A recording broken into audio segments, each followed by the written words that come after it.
how do I turn down the negative voices? Like, how can I understand that this is me telling myself a story? This isn't actually riddled in truth. Let me just ask them instead of just deciding to create stories for them. And I think that's something that helped me a lot. And by doing so, I had to trust if I asked them, what they responded back to me was the truth. And like just not trying to be like, oh, but that's not what they really mean. Like there's just so much of that. Like you've one, ask and believe. Like believe that like you've given them the opportunity to tell you. That's a big part of it. But even more so, and this has to come up so often whenever I'm working with people, is that there's a sense of like how people react to you is absolutely about them and not about you. So we've said it in a roundabout way, like people really don't care. Like they're like people aren't paying that much attention to you, like because they're paying attention to their own shit. Like they're like, how does this person make me feel? And if you're noticing that it's making people feel really great, fantastic. If you're also like triggering people in a good way, like someone having be like, I never thought of it that way. That's good too. Welcome to the Limitless podcast, the show where women entrepreneurs become radically aware of their limiting beliefs, learn to value their worth, generate wealth, and to thrive as a magnetic brand leader. I'm your host, Jamie Ratermann, a six-figure holistic business coach. I've helped over 100 rebellious entrepreneurs master marketing, embody leadership, and say fuck it to the hustle. Let's dive in. Hello, lovelies. Welcome to another episode of the Limitless podcast. Today, we're going to explore exactly what I created this podcast for. We want to eliminate our self-imposed limits and really take back the control that we have, even though sometimes we don't think we do. We talk a lot about growth mindset, money mindset, the psychology behind what it really means to shift your limiting beliefs to become more limitless.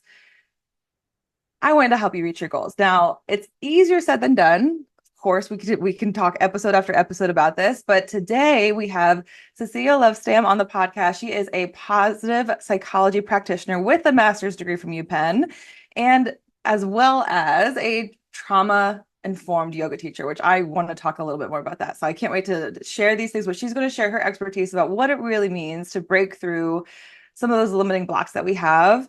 Thankfully, I got to meet Cecilia whenever I guest coached for my friend Diana Davis's coaching program. So I'm overjoyed to finally have her on the pod. We've been kind of waiting to get her on here, so I'm so excited to have you.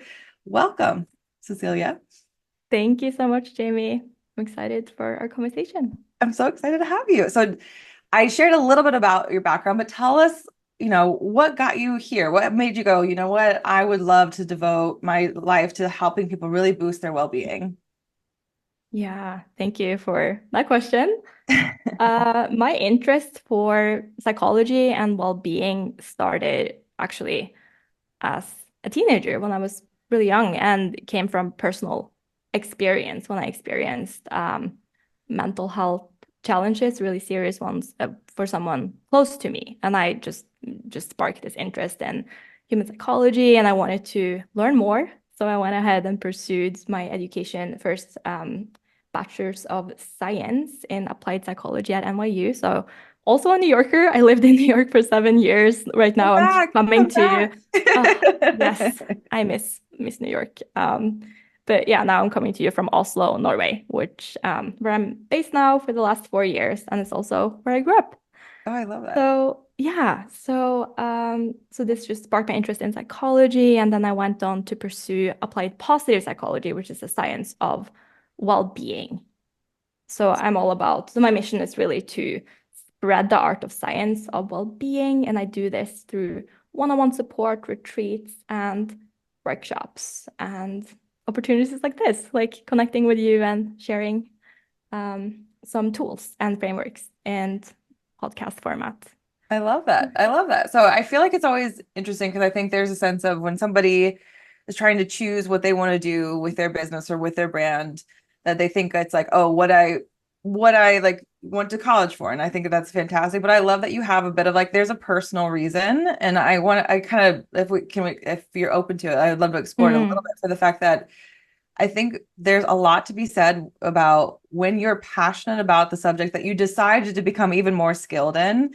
It's about like, that you want to help people that and that there's many people like them. So can you tell me a little bit about like like what was the initial like mental health story that made you go like, I want to help people get through this? Yeah, I love that question. I also just want to add that I didn't have my passion figured out. It's just like it was an interest, it was a curiosity, right? I followed my curiosity, I love and it. that's how I found that's, how I ended up where I am now. And I think I'll continue to follow my curiosities. And it's all a practice, right? It's like an ongoing journey. And yeah, like the yoga was an initial curiosity for me as well. And I started to be curious about yoga, and then pursued teacher trainings and just wanted to go deeper, deeper, deeper. So for everyone, exploring, okay, what's my passion? I don't know what that is. It starts with curiosity, right? Follow your curiosity and go from there. I And love that. yeah, Yeah, I think that's absolutely part of it, and I think it's fantastic. So let's dive in and talk about really what we want to help people with. So really helping them get through those mindset hurdles. So now I'll call them limiting beliefs, sometimes core wounds, like and then and then mindset blocks. But yeah. in talking with you, you had mentioned the concept of thinking errors. So what Mhm. would you say thinking errors are? Like, could you define it for us? And how might they be similar to what is commonly talked about as like limiting beliefs or mindset blocks? Mm. I think they're very similar. It might be the same thing. So, and I think the things we'll talk about today, I feel like a lot of it you probably have said on your podcast before. And I just want to invite the listener, like, even if something seems similar to something you heard before, I just invite the listener to have an open mind, because repetition Of is really course. important. And that's how we learn things. And we keep changing. And even though if we know something, the information is still useful, right? I know for me, I've studied this for several years. I still need to practice this. It's still like it's something I need to come back to and remind myself. So thinking traps are really, they're also known as cognitive distortions or thinking errors. And they're really when we make mental shortcuts and jumping to conclusions when there's not evidence there. And this can happen when we are in stressful situations, or like when we're tired, or maybe when there's ambiguity there. We don't really have enough information, we don't have enough evidence, or we have very specific expectations for what might happen, and it happens in a different way. Those are some situations when these might come up. And it's kind of like when we jump to conclusions and oftentimes have a negative interpretation based on lacking evidence. And it's so normal to have these. So I just want to normalize it. It's completely normal. And the practice is then to catch yourself and look for evidence, gather the evidence if you don't have it, and adjust your thinking to be more accurate. So an And example of this might be like, I mean, I know there's a couple, but like something like all or nothing thinking is one of them. Like the idea yes. of like I've gotta for people on the pod, I've gotta go high energy during a lunch. I have to post a ton, or I gotta overload myself to reach the goals. Like the what a common limiting belief within that would be like it's really hard to make money. Like they gotta like that, so they gotta push themselves to the nth degree. So if somebody's coming in going like, yeah, I tend to do that, or yeah, I tend to have that common limiting belief, like how might you walk somebody through like that thinking error to be able to understand, okay, how do we get you out of this block? Hmm. It's going to continue to block you now and forever if you leave it like, I mean, if Hmm. you leave it what's the word I'm looking for? I want to say unlooked at, which isn't the word, but like you need to we need to reflect on Yeah. it. To address it in the Yeah. moment, or yeah, when you catch yourself. Yeah, there are a couple of different ways to do it.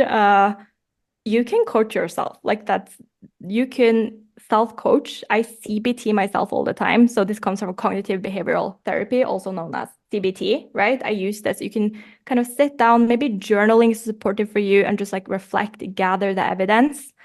Uh, Coaching could be super supportive. Maybe you work on this with a coach. I know for me that has been really valuable for myself over the years, or talking with someone else that, like maybe a friend, accountability buddy, maybe you have one of, virtual work person or in-person friend, partner, and so on. Just talking with someone and reflecting out loud can be really helpful. And so for your example, for example, like money, it's hard to make money.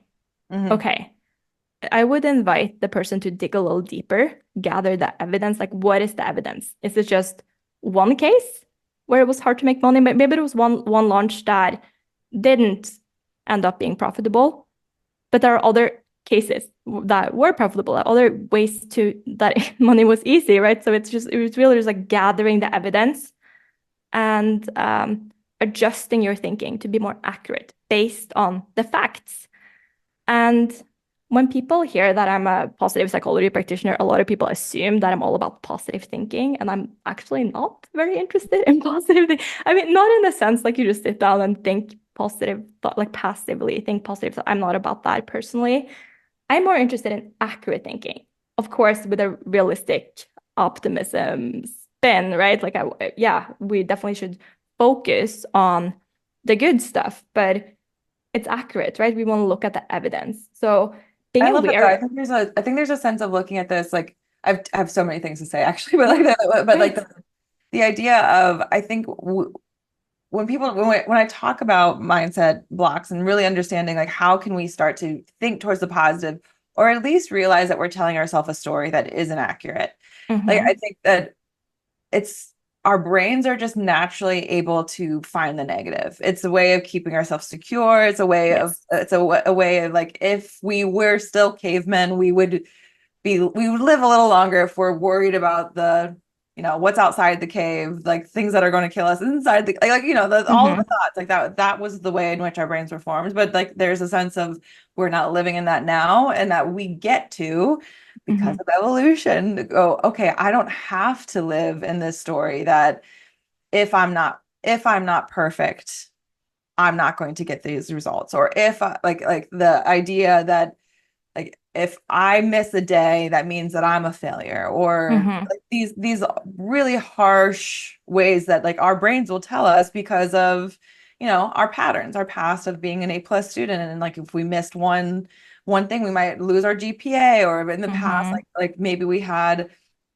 like a parenting that like they were really tough on us to like do things as they were said, and we didn't really have us like much free like a much of a free spirit within that. And like just understanding that part of the reason why like we are naturally negative is one, to keep ourselves safe, but also like the reason why repetition and finding evidence of the positive is so important is truly so that we can rewrite the stories, that we can decide like, you know what? I don't have to act like perfection. I am perfect, but I can instead decide that being imperfect is actually better. Like being Mm-hmm. my perfect self actually allows people to connect to me. Like deciding that Mm-hmm. it doesn't have to be this flowery, woo-woo, wonderful language that we can't connect to, but the idea that, okay, if I want to break this pattern, I don't have to believe that I'm never perfect, I'm not good, but I can believe that my imperfections are actually a positive experience. Is that kind of like where you would help people work through that? Yeah, absolutely. I really appreciate your reflection there. Yeah, I think that's great. And I think one framework that could be helpful for people when they experience these uh, negative thought patterns and jump to conclusions, negative conclusions about themselves, is to check in with three P's. This three P's of realistic optimism, as defined by Martin Seligman. Gotta give credit to one of the founders of Applied Positive Psychology. The three P stands for personalization. So when we jump to making it about us, like just like maybe it's some labeling there, like you make a mistake. Oh, so I'm a failure, you Hmm. know? And then permanence. Oh, this didn't go well, so it's going to be horrible forever, right? Just like making it permanent. And then pervasiveness. This thing didn't work out, so now everything is messed up, you know? Hmm. So checking in with personalization. Okay, it's not me. Like, yes, I made a mistake, but it doesn't make me bad or a failure, right? Just like checking in with, okay, this thing happened. Yes, it did, but it's not me.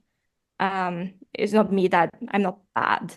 and not always, yes, this was horrible, like this, whatever mistake it was, or maybe it wasn't so horrible, but it's not always going to be like that, right? It's temporary and it doesn't affect everything. Maybe there's one aspect of your business or your life that's not going well, but what about all the other aspects? So it's kind of helping us zoom out a bit and just assessing So I from feel like another way of looking at the permanence is like the idea that when anything goes wrong, it doesn't have to be a story of our identity. Like, so like when Mhm. you're saying like I'm a failure, instead of going like this was a mistake or this didn't work. Like, so Mhm. being able to just detach things that happen in the day to day or in your life, like from who you are as a person. Without was that Yeah. is that kind of where when you said Seligman, I realized like I'm like I've heard that name. It was like my earliest books. I remember how many times he Yeah. it. So like when Mhm. if anyone's watching the YouTube, you probably saw me go like, wait, where have I heard that name? And then I realized them in a second. So I love it. So permanence. And the second one was remind me like the three steps of permanence. Permanence, pervasiveness, and personalization.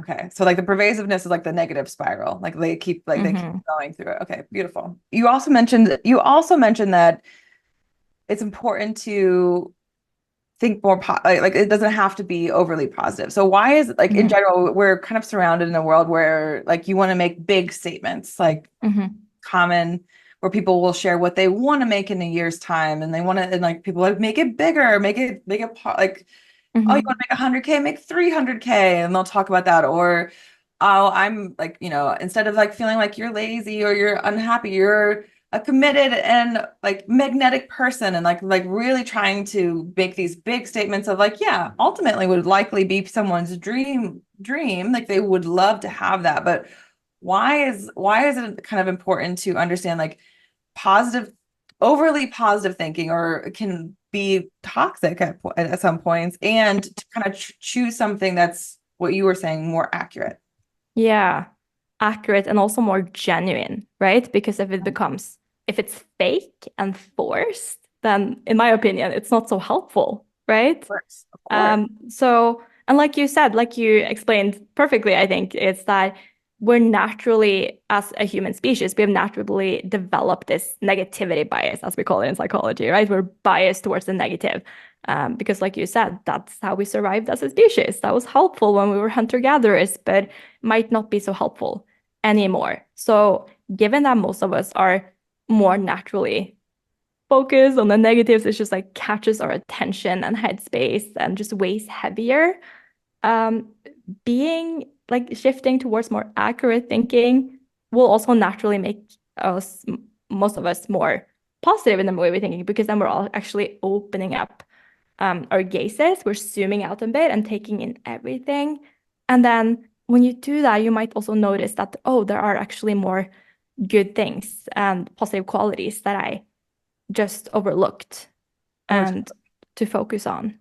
I love that.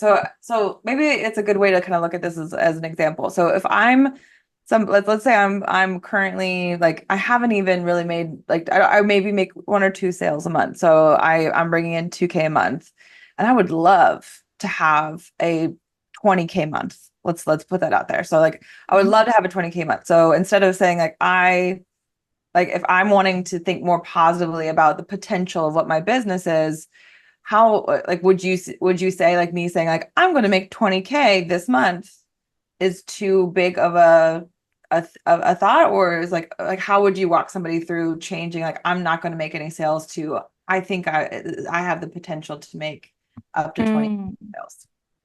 yeah, good question. I think it is, I mean, it is good to have goals and desires, and it just needs to be paired with action, right? It's like, yes, you can have this goal, and then, okay, what are the action steps to take to to reach it, to focus Mhm. on, to kind of combine these goals with realistic action steps in a way that's genuine to you.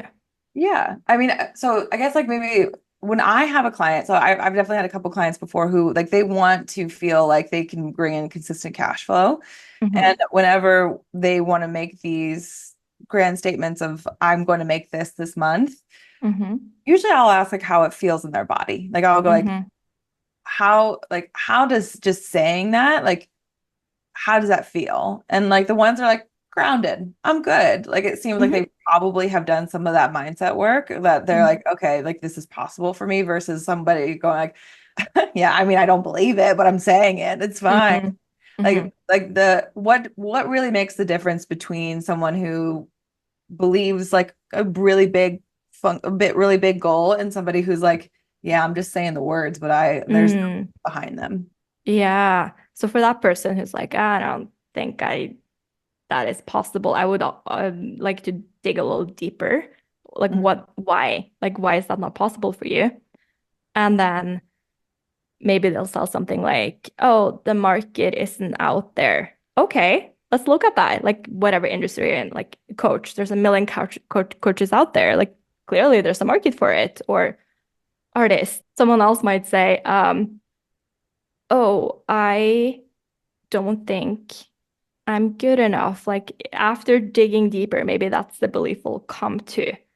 Okay, what are some evidence that you are good enough? And that's maybe when you want to pull feedback from past clients. And if you're just starting out as an entrepreneur, you might pull feedback from other settings and just kind of build yourself a juice box, as to use the term of our common friend Diana Davis, just like a little juice box, a little folder, or on your phone could be, or just like a list of evidence that what you do is valuable, it creates value, and people appreciate it, and it makes a difference, right? To just kind of shift the focus. I love that. Yeah, I call it a joy kit. I feel like I should ask Diana about calling it a juice box. I love that. Like a little bit of fuel, like a little Mm-hmm. fuel for you. And I think that's a great idea. Yeah, I feel like kind of what we're talking about is just being aware. Like if like instead of like deciding like, oh, that's not for me, everybody else seems like it's easier for them to do. Like being able to understand like, okay, what is the thoughts that are preventing you from thinking that that's possible? Mm-hmm. And just knowing what those thoughts are allows you to get out of the block. So like knowing that you think there's not a market and exploring that, like okay, is that true? Is that not true? Like having that kind of like work through, but also Mm-hmm. like you keep mentioning this, and I want to repeat it. Like create evidence of the positive. Like it's Mm-hmm. so easy to remember all of your failings but like but to be reminded, oh wait, but I followed through on this. I did this. This client got these results. Like this comes up so often, specifically when somebody's wanting to sell their online, and I go, okay, own the results that you've given your clients, and they're like, oh, but that's theirs. It's not mine. I'm like they were in your program helping with you help them with this thing, own Mm-hmm. that side of it. And then there's a sense of like that is like a very clear mindset piece for me when somebody will say like I can't do that. And then it's like Mm-hmm. you literally invested time in this person. You're not taking full ownership of what they did, but you are knowing that your energy, your support, your strategies helped them get to the next step, maybe a little faster, a little easier, whatever it might be. So there's a sense of like when this comes up, it's not just like we're talking about thinking prettier and having things happen a little easier. It's ultimately going like there are absolutely things you can do, but because you don't have evidence or because you don't believe that it's possible, you decide that that's not for you when that could absolutely be the thing that gets you to where you need to go. Mm-hmm. So Yeah. I like really kind of understanding like the reason why it's important to have a joy kit, and it's important to have this evidence of what you're capable of really allows you to not have so much friction. I think like there was Mm. one recently in a program I had a client who was like, I don't really get the whole mindset stuff. I was like, I just do the work, do it quickly, and that's what you're supposed to do. Even if you hate it, you just gotta do it. There was a very I love her, but she's a straight shooter, but she was also you could just feel that she was blocked. And I was just Mm. like, okay, how do I best describe what it really means to work through and reason why you should be doing this limiting belief work is that everything just feels lighter. Like Yeah. getting to do the thing feels lighter. I Yeah. can also I would absolutely bet on everything happening faster, easier, maybe a larger leaps in the process. Mm-hmm. But the idea of like like something as simple as I want to post 5 times a week. Like if that's like if we're just doing that, if you believe that you can, if you decide that it doesn't have to be perfect, if you know that you're valued, that you're valued and can put yourself out there, that 5 posts is going to feel like butter. Like I mean, it's gonna be easy. Like we're gonna slide right on in versus somebody who's like, this better be perfect. It better turn into a sale. I don't know if I'm as good as the next person. It's gonna feel like it's gonna be a lift. It's gonna take more time. This is the reason why if you keep ignoring your energy, if you keep ignoring your mindset, these things are going to always like come up for you. So I like really hitting home like Cecilia keeps saying evidence, create that evidence Mhm. to see the positive side of you for sure. Now we've talked a lot about different pieces here, but why don't you let me know what are some like kind of give me a list of what our normal thinking errors entrepreneurs might be running into. Also, just want to comment quickly that I really resonate with what you said about just like doing this work and sitting down, creating the evidence, and just being more thorough with your thinking patterns, and will also just make your life lighter and better. I truly believe that, and that's also why I resonate so deeply with you and your work, Jamie, because I feel like you're very well-being focused, and I'm all about that. So, yeah, okay, so regular or common thinking patterns that I know for sure for me that have come up in my entrepreneurial journey and other entrepreneurs as well. One really common one is mind reading.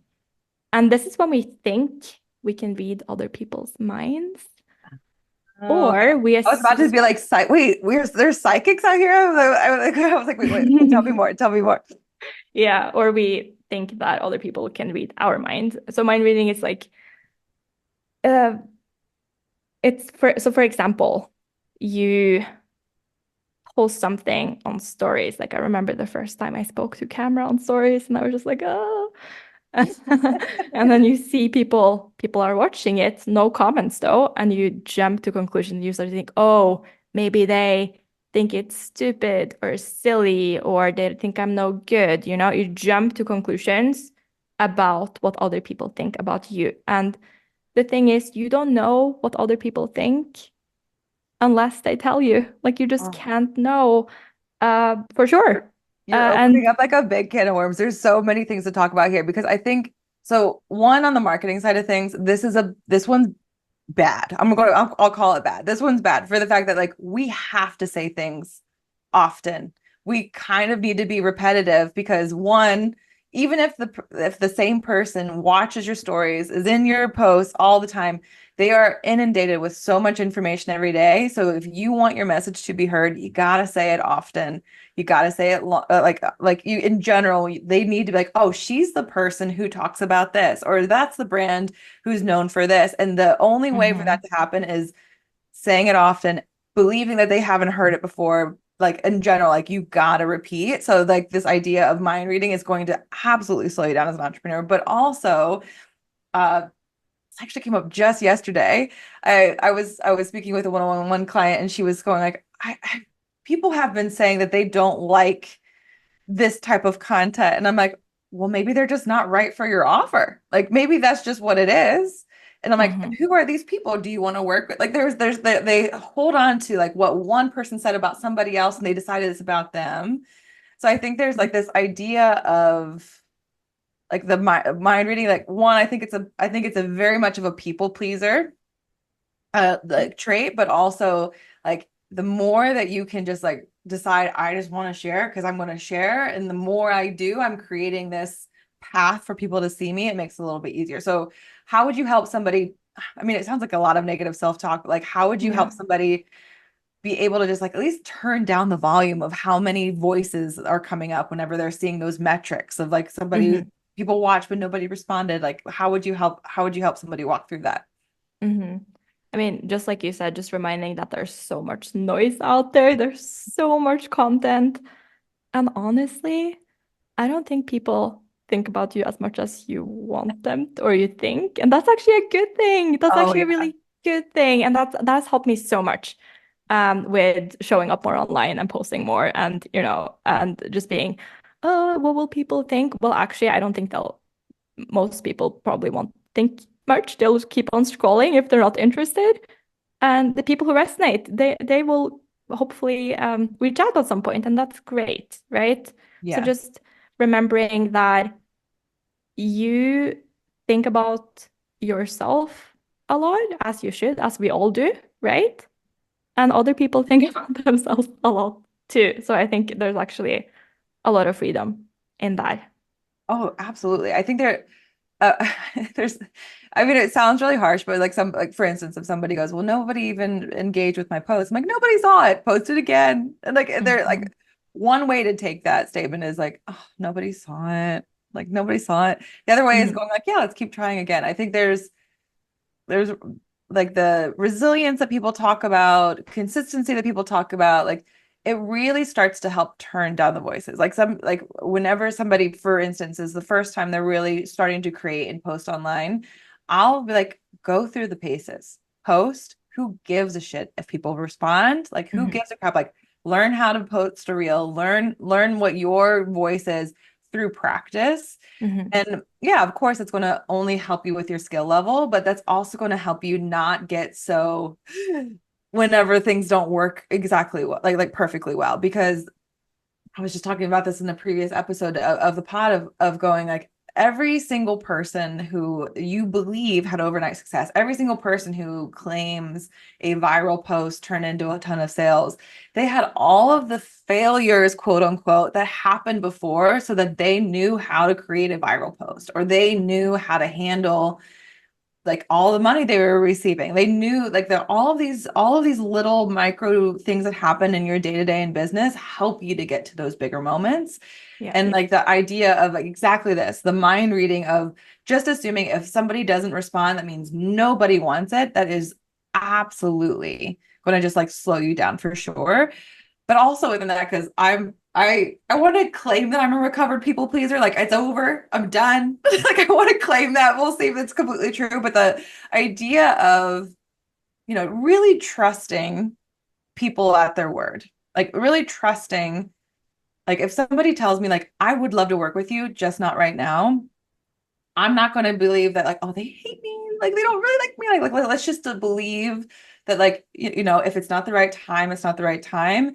But you can still use that interaction as a way of going like, well, what do you love about it? Like I'm really wanting to help people just like you. What do you think? Like there's such something to be really said. Like if you trust their word, you can be Mhm. more open to more insight. Or if you've done the research that people have problems that you can support them with, and that you've not only done like market research interviews, you've looked online of what people are searching of your expertise area, you can trust that your offer is needed. Like so that there's a sense of like even if no one's responding, it's just a matter of getting yourself out there, putting yourself out there more. So yeah, being able to talk through the mind reading is being able to say like, how do I turn down the negative voices? Like, how can I understand that this is me telling myself a story? This isn't actually riddled in truth. Absolutely. Absolutely. And as a yoga teacher, I actually had to remind myself of this a lot because I remember this was several years ago, I believe about 7 years ago or so, when I first started teaching yoga, and I would be in front of a group and everyone would be just like stone face or just like look really worried or something. And I was like, oh my God, they hate it. They hate me, going through this whole spiral. And then I had to sit down and coach myself and just be like, wait a second, when I'm in yoga class, like what do I think about? I think about, well, hopefully I'm trying to be present, right? But I'm also focused because maybe it's a bit challenging and I'm moving my way in a different way and I'm just like in my own space. And when I relax my face, I have this like resting bitch face. Can I say that on this podcast? You Like I'm can, just of course you can. Drop the F-bomb if you want.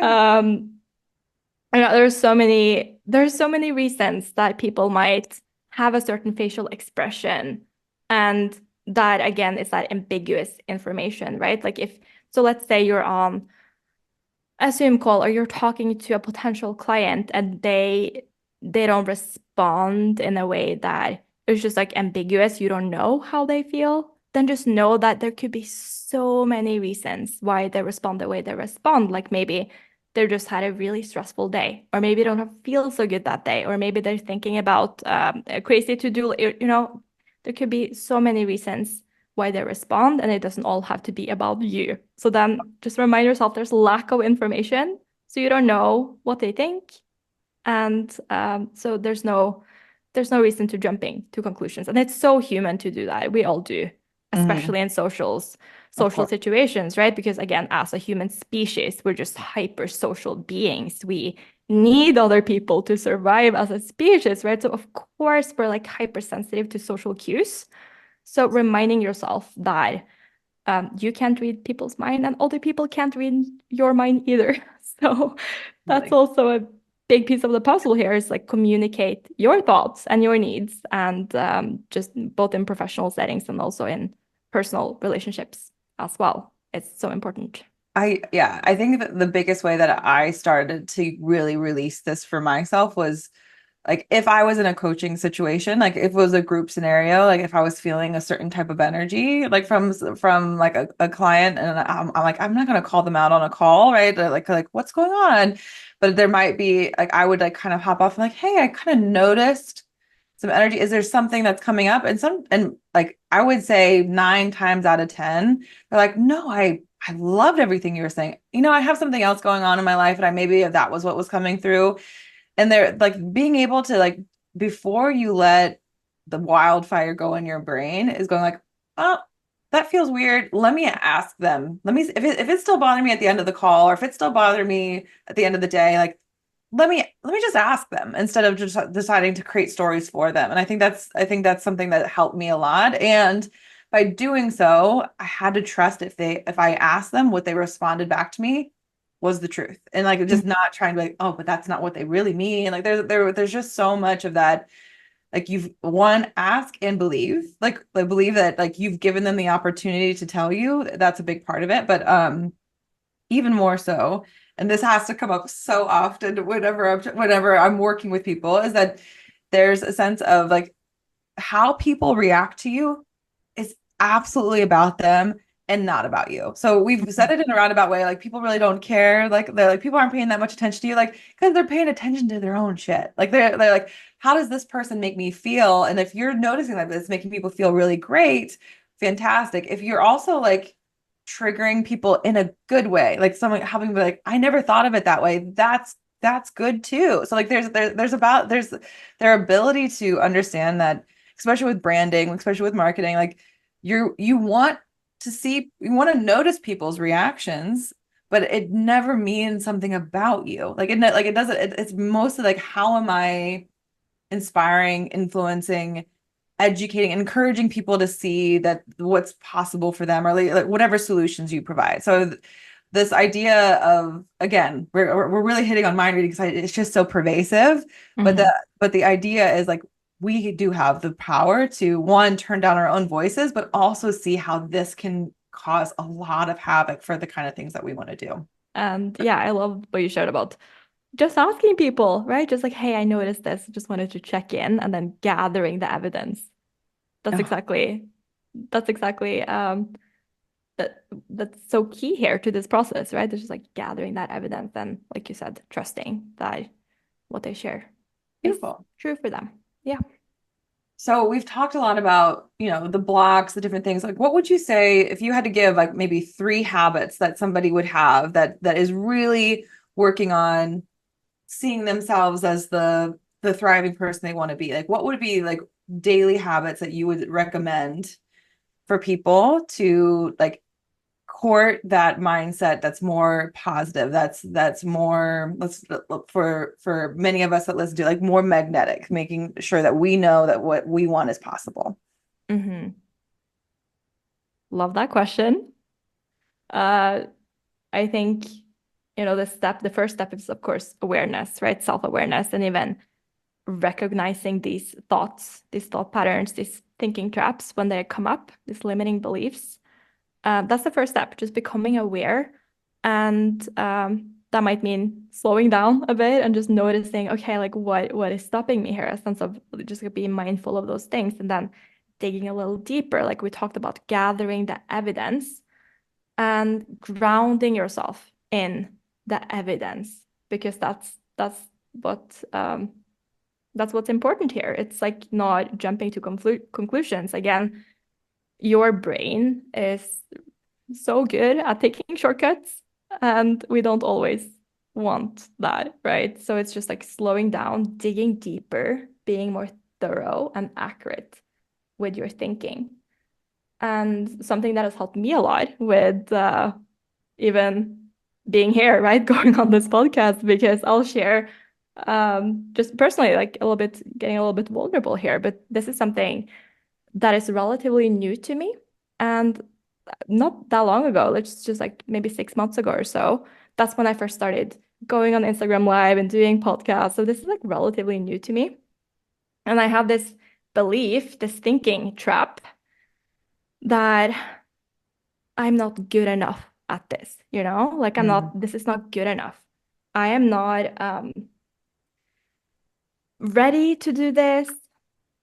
I'm not well enough put together in the way I communicate. That was the thoughts that kept coming up again and again. And I actually worked with this with a coach to change my thinking about this. And it was so funny because she reminded me of this framework that I have studied. That is why I think this repetition is so important, because even if you've studied this, even if you know it, it's like, okay, but now let's practice it, come back to it. And so then I sat down and I reflected on, okay, like what do I appreciate about other podcasters? What do I like? And I came up with this whole list. And I did Mhm. not mention it needs to be well put together. It needs to be um, polished. I didn't mention that. That's not important to me. So what I started to do is to like ground myself in Mm. that list. And I'm like, okay, what is important? Well, I can actually embody a lot of these things, I think, like that I personally appreciate. And then also, I love what you said earlier that we get better with practice, right? It's like remembering that, like all the podcasters that I look up to, they have a lot of practice and they've been doing this for years and years, and I'm new at this. So just like Mhm. permission to take messy action Oh and yeah, get started, because that's how we get better. absolutely. My podcast editor Danny would agree with you. She's like, we're better this year than we were last year, and I'm like, great. I'm glad to hear it. But I think there's something to be said with what you're saying is that I hope that like for anyone, but just directing at you, like being able to go like, I did that thing. My past self doing that absolutely fucking scary thing that I don't know how to do. Thank you so much Yes. because now I'm better. Now I know what to do. And even too, like you've given so big nuggets, like, and I can tell you've got such a big brain for psychology. It's just like we're the being able to have these conversations and know that like the more you put yourself in scenarios, the more this gets easy. And I'm saying that we've like this has been such a beautiful conversation, but like literally in practice we're able to see Cecilia be able to kind of come out of her shell and talk about what she's so good at, which I think is fantastic. So I think this is a perfect time to ask the question because you're feeling, I hope, a little more limitless as we talk through this. What would you say being limitless means to you? I love this question. I think, yeah, just thinking about our conversation, I think what's really important is to don't get in your own way, give yourself permission to take care of your well-being and to work on yourself, to test your thinking towards the evidence, which I feel like I've been repeating and repeating it throughout this conversation, It's because that's important to have evidence important. of how great you are. Yes, perfect. Yes. So make your joy kit, make your juice box, and this is all an ongoing practice, right? This is an ongoing practice. Beautiful.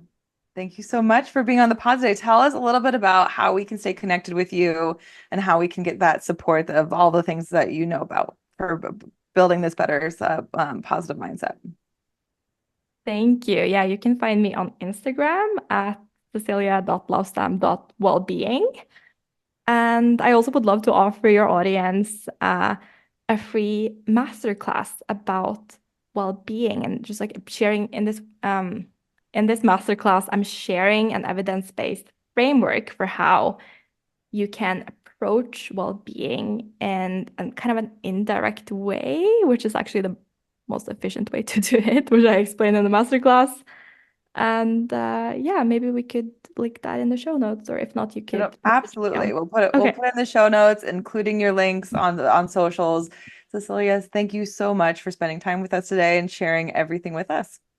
Thank you so much, Jamie.